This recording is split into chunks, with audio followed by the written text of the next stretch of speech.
Pycnogenol. Are you taking this supplement too for your lipedema, or are you thinking about it? I have my list of supplements that I take for my lipedema.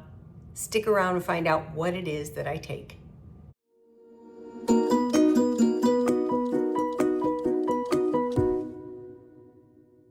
Thank you for joining me here today on Curating My Daily, where I talk about my life, my journey, my weight loss with lipedema. Today I want to talk about supplements. I'm going to show you the supplements that I take and one that I just started today. So my morning, I actually have 3 pill boxes. Purple has 1 pill in it, and it is my iron biglycinate. So my question, because I run low on iron, my iron storage is always low, and I have to take iron even though I'm 61 and menopausal, which is really weird, but okay. I just switched to the biglycinate by Thorne because I was taking, I think it's called Ferris, not Bueller, but Ferris, and I was just constantly getting nauseous from it. Iron is something that you can't take with eggs, dairy, calcium, coffee, tea, things like that, because it interferes with the absorption of the iron. So I was not the best at taking my iron for my iron supplement. And then I discovered this iron biglycinate by Thorne, and it's 25 milligrams. And I just gave blood too. See, I still have my little scar. I gave Power Reds, so I really need this because I was feeling pretty low. I really want to know though, I don't think I've ever heard anybody else say anything, so this just might be me where I'm low in iron. But if it's lipedema related, please tell me. A supplement I started about a month ago, creatine. I always want to call it creatinine. Creatine, and it's a powder form, and this is the Creapure form. So they say to take 5 grams of it in warm water, nothing above 120, 140 degrees, something like that. I throw my water in the microwave for 30 seconds and then just throw this in with a little bit of monk fruit sweetener.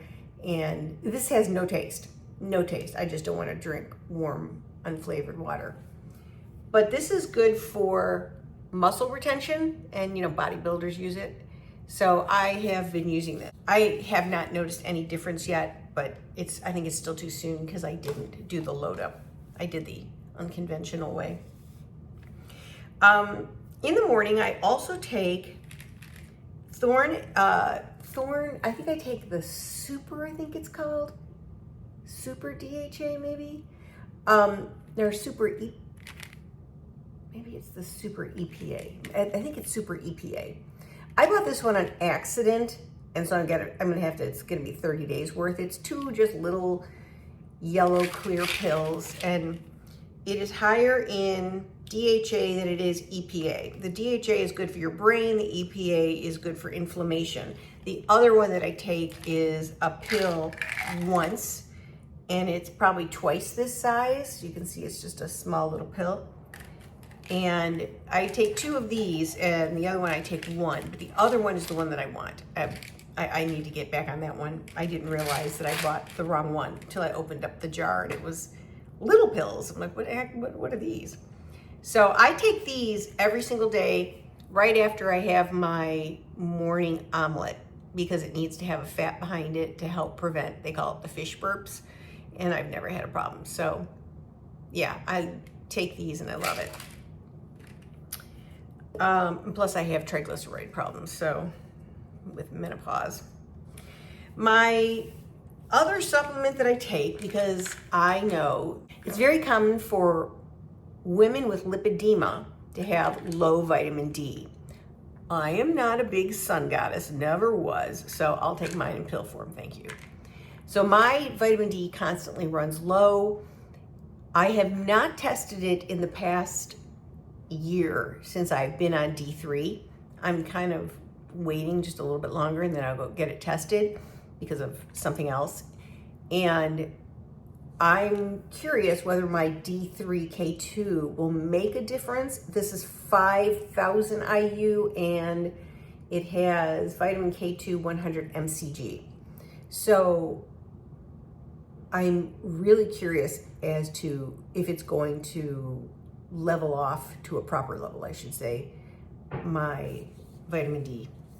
We'll see. We'll see. Two of the supplements that I take at night, that I take 3 of each. Magnesium L-threonate, and I just started recently taking glycine. So I like this brand because these usually come in 500 milligram capsules, and these come in 1,000. So that means I only need to take 3 as opposed to 6 pills a night. 6 pills, oh my God. But then I take 3 of these. So if I did the other ones, I'd be taking 9 pills a night. I take this for brain health, and this helps me to sleep, no doubt about it. But glycine further puts me to sleep. So I sleep wonderful, which is great for lipedema. The thing of the matter is, with this magnesium L-threonate, I hear that it crosses the blood-brain barrier and it can do wonderful things. Personally, since I've been on this for probably 7 months or so, I have noticed that the clarity in my head is unbelievably good. Unbelievable. It's a complete change. So I can't say I'm mad about it, and I will stay on this.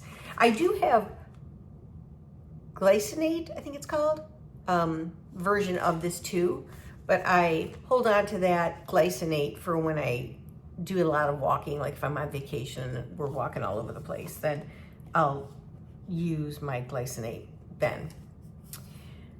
Okay, let's talk about this Pycnogenol. Who named this? Pycnogenol. I don't know who named this. I really don't. But this is what I took for the first time today. This is Whole Foods, 365 is their brand. I picked it up with at their store. It's 50 milligrams per capsule. The reason I'm so interested in this is that it says take 1 capsule 1 to 2 times daily with food.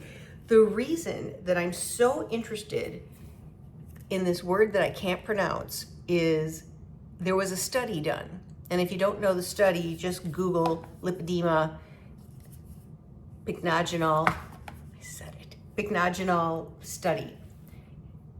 The study showed positive results for those that took Pycnogenol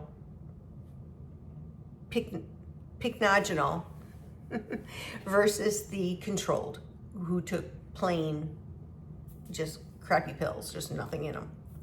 And they said that there was a difference. Now, people will come back and say, but a company that makes this sponsored it. Well, you know what? Good for them. I think that's great. If you take this though, or you're thinking about taking it, let me know in the comments below. I really love to read through what other people who are actually taking it, or people who have actually researched this, are interested in taking it.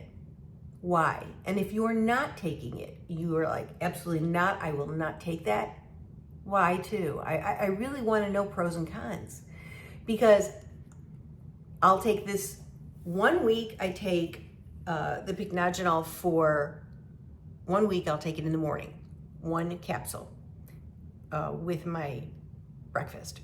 And then a week from today is Sunday, April 12th, I'll take another one. So I'll have 50 milligrams in the morning and 50 milligrams in the evening. And I don't know if I'm gonna go past that, but because something I read said take a 3rd one like in the afternoon. Well, that would require food for me, and I don't usually eat in the afternoon.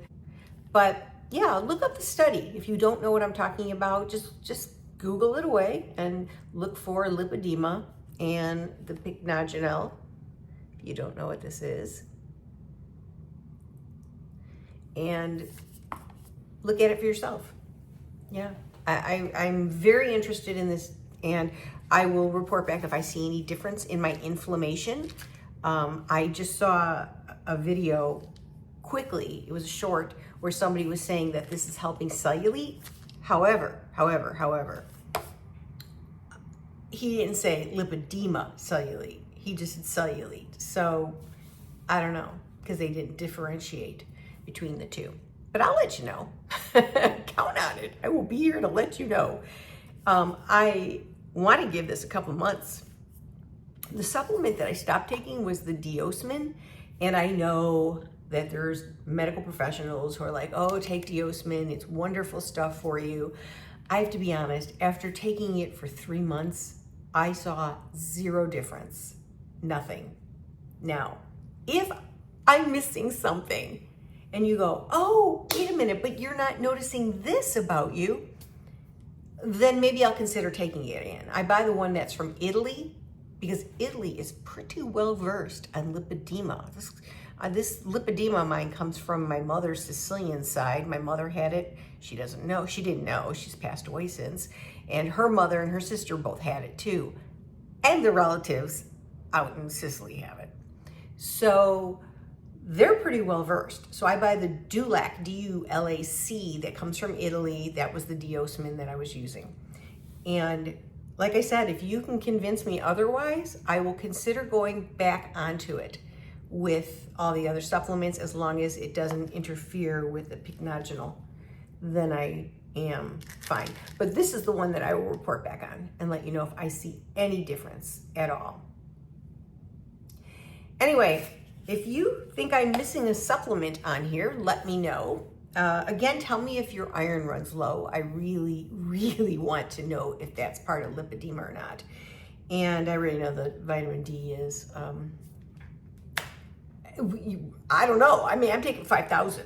I hear some people are taking 10,000, but isn't there like a cutoff of safety of some sort? I would just think you might have too much in your system. I don't know. So that is what I have to show you for today. Just remember, you're not alone in this journey. There's so many of us. Thank you for joining me here today and curating my daily. Now, go have a great day as you're curating your daily.